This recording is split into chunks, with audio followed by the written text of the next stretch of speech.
I love fall and I love the beginning of a new school year. And I recognize that we're actually still in August and it's like 100 degrees outside. But when I was growing up, we would start school after Labor Day, which was September, which felt like fall, which felt like a new beginning. And now, because all of the schools are back up and going, I still feel like it's fall.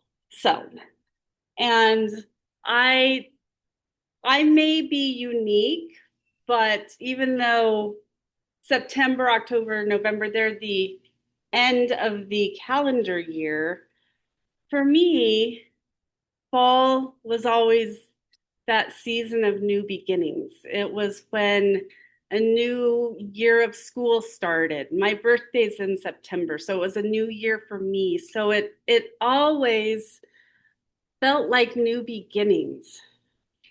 And one of the really beautiful things that I love about the cycles of life and the cycles of the year and the rhythms that just come with being part of nature is that we can always start over and try again. And we may look back and say, well, last year wasn't great. I didn't like being an eighth grader.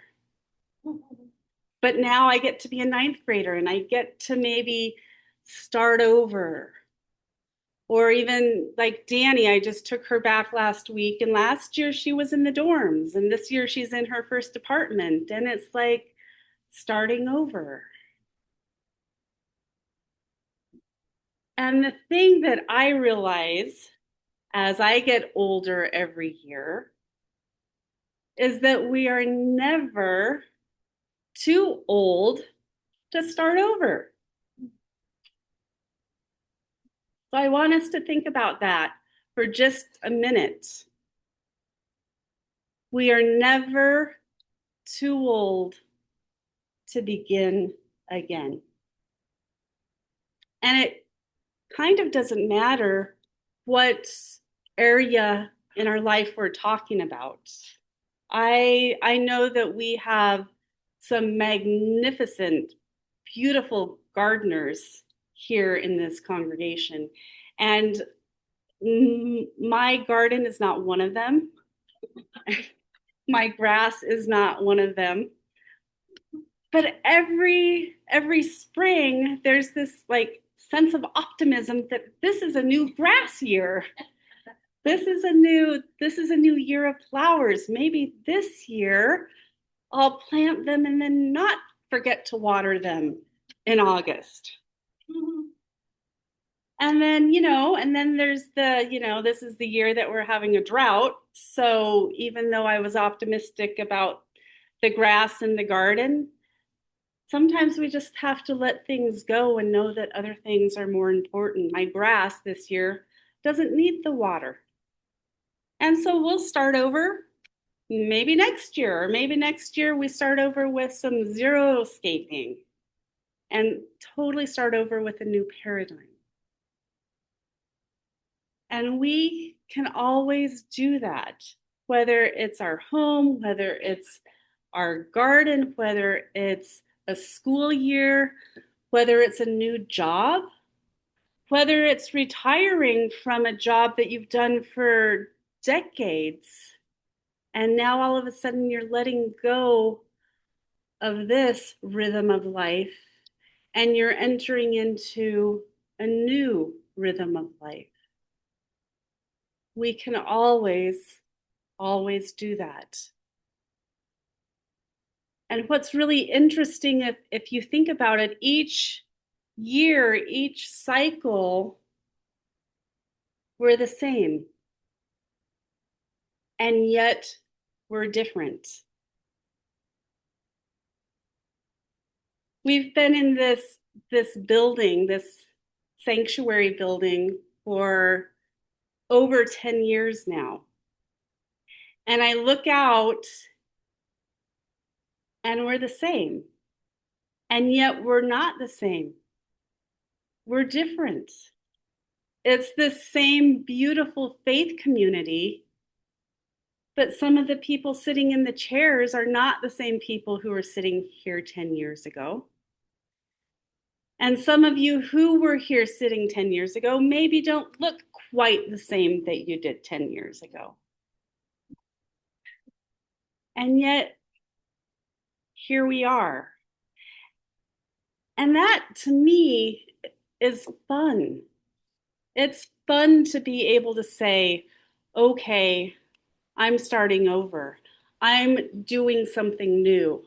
I may keep part of who I am, but I'm also willing to let go of whatever I need to let go of so that I can begin again.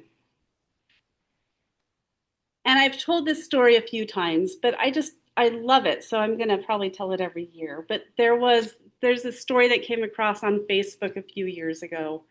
And it was a person who was interviewing an old man, and he had been married to his wife for 70 years.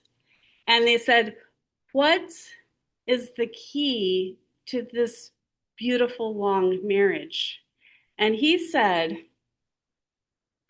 over the course of the years, I think my wife has become at least 10 completely new people.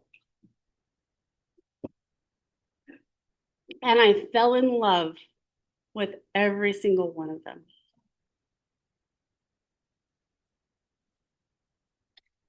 Their marriage stayed, and who they were inside that marriage changed, and it evolved.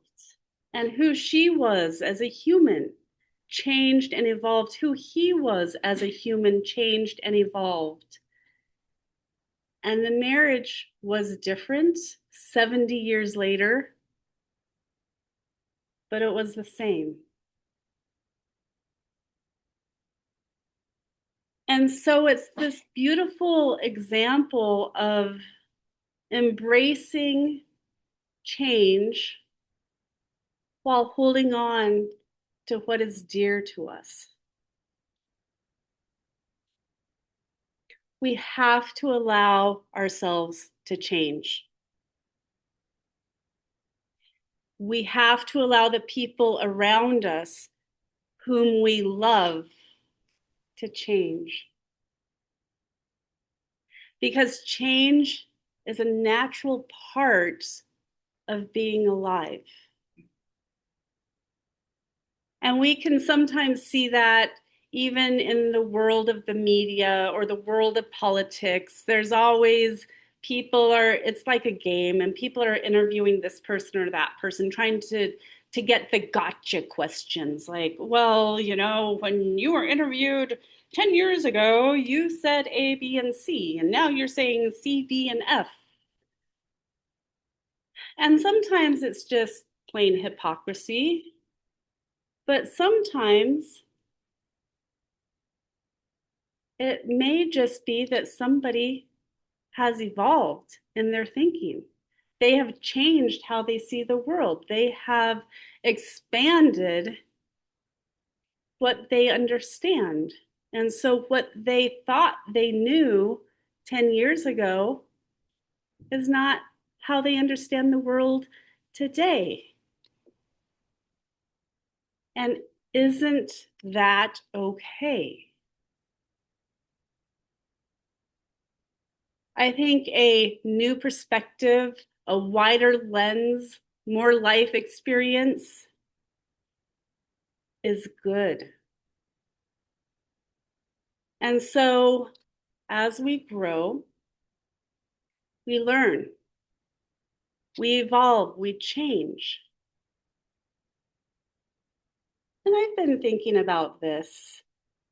I don't really want to be the same person I was 10 years ago, or 20 years ago, or 30 years ago.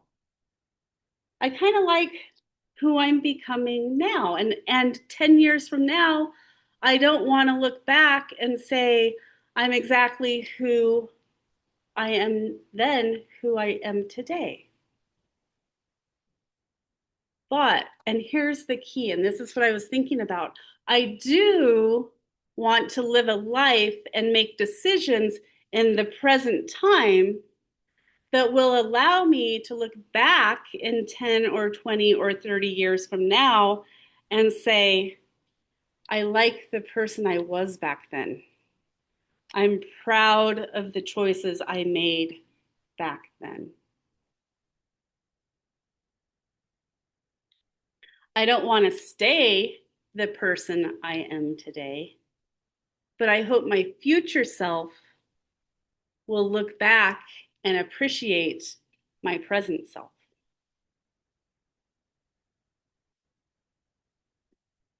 And so I want us to just, I want to invite us just to think about that for a minute. In your own life, in this present point of time, are you the person? Are you making choices? Are you making decisions in your life right now, today, in a way that the person you will become in the next 5 or 10 years will appreciate and say, I'm glad that person made those decisions when she did, when he did, because I benefit from that now. And if there are some things, if the answer is not yes, that's okay. But it's just a good way to reflect on, okay, if you don't think the person you're becoming is going to like the person you are, what are some things that you can do now? What are some insights that you have now that you might change that will help you change course just a little bit? And I think about this, I like the analogy of a brick house. Sometimes you may look at your house if it's made of bricks, and there are some bricks, some areas that are kind of crumbling. You don't have to bulldoze the entire house. You can replace one brick at a time. You don't like this brick? Okay, I'm going to replace it with this. And this brick over here is kind of starting to get weak. I'm going to replace it. And over the course of a lifetime, you may end up replacing every brick in your house, but it's always stayed the same house. Or has it? Is it the same house or is it a completely different house? I don't know. I don't actually have the answer to that, but it's one of those good questions to think about.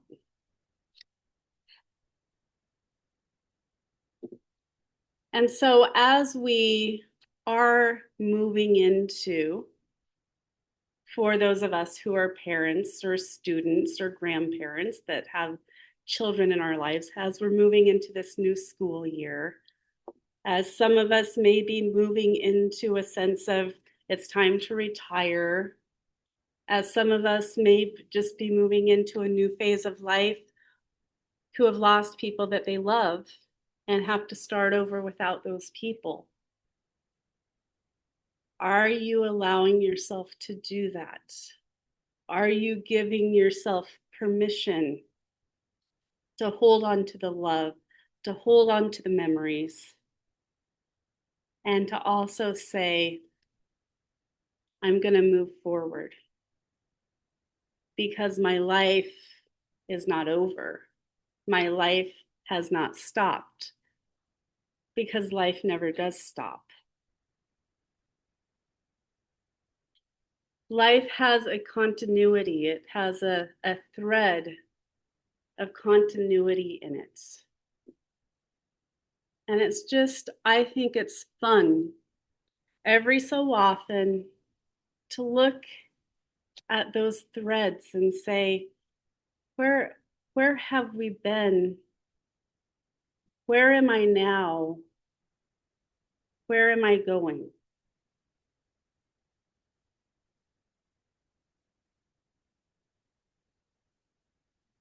Have I always been a scientist? And maybe those of you that are in science and very intellectual, and that was how you paid the bills, and now you're retired, and you think, but now it's time for some creative expression. Maybe you haven't been a person that has always been really physically active. But instead of telling yourself, well, no, now I could have done that then, but I'm too old to try that now. Maybe, maybe think about what can you try now that you've been telling yourself you're too old to try. I don't think we're ever too old to try something new. We are never too old to reimagine ourselves because life is always moving forward.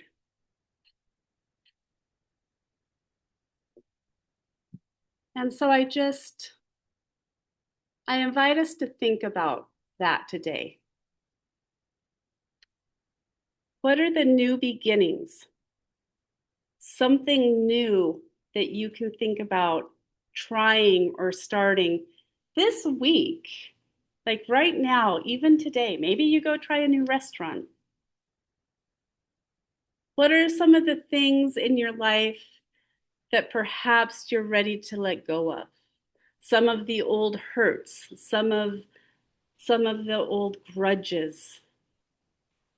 Is it time to let go of some of that so that you can move forward? Are there things in your life that actually are keeping you from moving forward because you don't want to let them go? And even if you're not ready to let them go, can you look at them with love and compassion and say, okay, not really ready to let this go yet, but I'm going to allow myself to lovingly begin to move forward also. It doesn't have to be an either or, it can be a both and.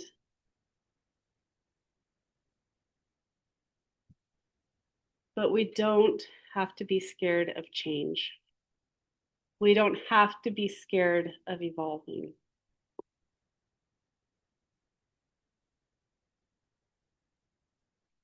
We had a beautiful memorial service here yesterday, and it was standing room only. And it was because over 100 people were wanting to express the love they have for the people in this sanctuary. There were people in this space yesterday who haven't been in this space for a long time. And there were people in this space who were in this space for the first time. And there were people in this space who are here all the time. And that's who we are as a faith community. We have the continuity, we have the new faces, we have the change, we have the letting go. And that is what life is about. We have beautiful voices that have been singing for decades, still standing up and saying, I'm going to share my gifts and my talents and my beautiful voice. And we have younger voices who are just learning how to sing. We have it all and we've been it all. And so this week, I say let's leave with some optimism. Let's leave with some understanding that life is not always easy, that things in this world right now are definitely not perfect, and we always have the agency to start over, to have some new beginnings, and to say, I am moving forward from here. Each one of us has something in our life that we might be ready to let go. And we all, every one of us, has something in our life that we can look forward to. And if you're thinking to yourself right now, well, no, Wendy, not me. Yes, you. Everybody in this room has something that they can look forward to moving towards. And if you don't think you do, then I invite you to try just a little bit harder, because change is inevitable. Change can be beautiful. And with the idea that we can change, we also are able to embrace the concept of hope, because something beautiful is always around the bend and expanding. And so I'm just going to let us think about that today. And we're going to sing. What are we going to sing? Oh, we're going to sing